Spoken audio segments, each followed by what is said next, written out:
زہرا کا زانو تھا، رسول کا سر تھا، آخری لمحات تھے، بس نبی کی رخصت تھی اور الوداع کہ دروازے پر کسی نے دستک دی.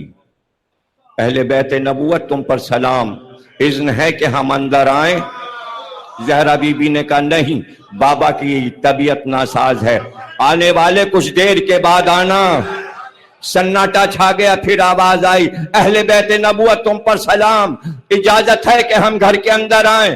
بی بی نے کہا نہیں، اس وقت کوئی نہیں آ سکتا، اس لیے کہ بابا کا مزاج اچھا نہیں ہے. پھر سناٹا چھا گیا، تیسری بار پھر آواز آئی اہل بیت نبوت تم پر سلام، کیا اذن ہے کہ ہم اندر آ جائیں؟ جواب ملا نہیں، نہیں آ سکتے، بابا کا مزاج ٹھیک نہیں ہے. اب آنکھ سے آنسو گرے، جیسے آنسو ٹپکے تو رسول کے چہرے پہ گرے. آنکھیں کھول دیں غشی سے، کہا زہرا میں زندہ ہوں، رونے کا کیا سبب ہے؟ کہا بابا رونا اس پہ آ گیا کہ پوری زندگی میں اگر کسی نے دروازے پہ کبھی آواز دی اور ایک بار میں نے اسے منع کر دیا کہ واپس چلے جاؤ، اندر نہیں آ سکتے، تو وہ چلا جاتا ہے. جانے کون ہے کہ 3 بار آنے کی اجازت مانگی اور میں منع کر رہی ہوں اور وہ اندر آنے پہ اصرار کر رہا ہے. کہا زہرا یہ وہ ہے جو بچوں کو یتیم کرتا ہے، یہ وہ ہے جو عورتوں کے سروں سے شوہروں کو چھین لیتا ہے، یہ ملک الموت ہے، یہ آیا ہے، یہ استقبال کے لیے آیا ہے، یہ میری روح کے استقبال کے لیے آیا ہے، یہ بتانے آیا ہے کہ جنت میں تیاریاں ہو چکی ہیں اور فرشتوں کے پرے چل چکے ہیں، جنتوں کے دروازے کھول دیے گئے ہیں، آپ کے استقبال کی تیاری ہے، آپ چلنا چاہتے ہیں.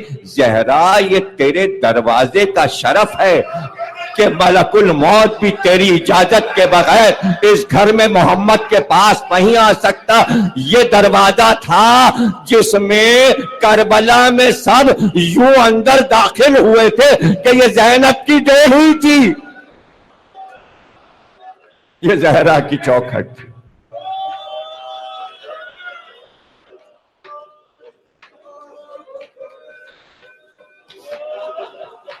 اللہ دے زہرا کے گھر کے دروازے کا شرف. میر انیس نے کہا ہے کہ عرش ہفتم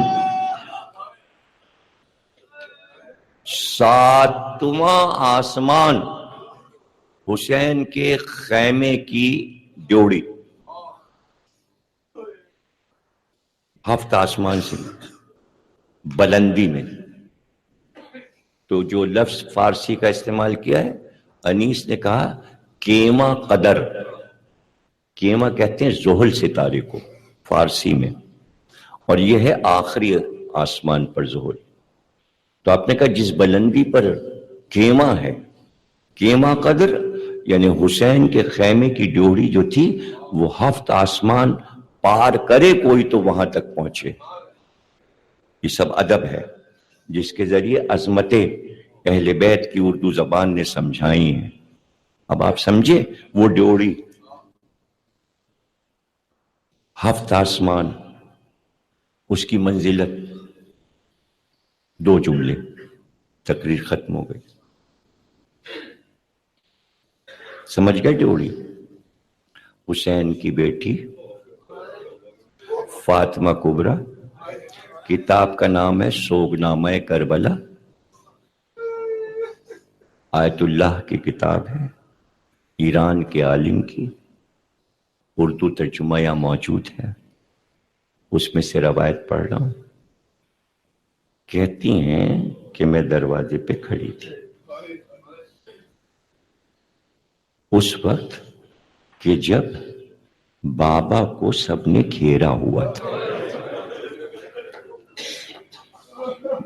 میں اس ڈیوڑی پہ کھڑی تھی یہ دیکھنے کے لیے کہ بابا کو سب نے گھیرا ہوا ہے اور اب کوئی بابا کا مددگار نہیں. میں پردے کے پاس کھڑی تھی کہ اچانک